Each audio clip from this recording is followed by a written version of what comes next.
আসসালামু আলাইকুম। আজকে আপনাদের আমি এই আস্ত পটলগুলোই ভেজে দেখাবো।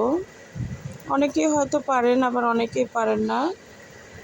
তারপরে আমার স্টাইলে একটু রান্নাটা দেখে নেবেন। দেখুন, দুই পাশে আমি এভাবে কেটে নিয়েছি। উপর থেকে একটু চেঁচে নিতে হবে। এবার লবণ, হলুদ এবং গুঁড়া মরিচ দিয়ে ভালোভাবে একটু মেখে রেখে দিতে হবে কিছুক্ষণের জন্য।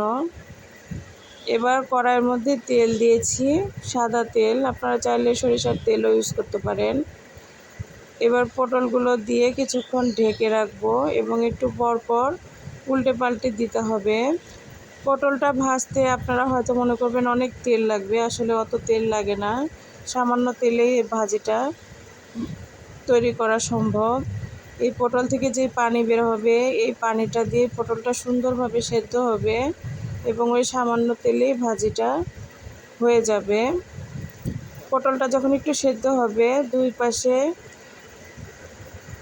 দুই পাশের অংশ রেখে মাঝখানে এভাবে খুন্তি দিয়ে চাপ দিতে হবে। তাহলে ধীরে ধীরে পটলটা চ্যাপ্টা হয়ে যাবে এবং ফুলের আকার ধারণ করবে।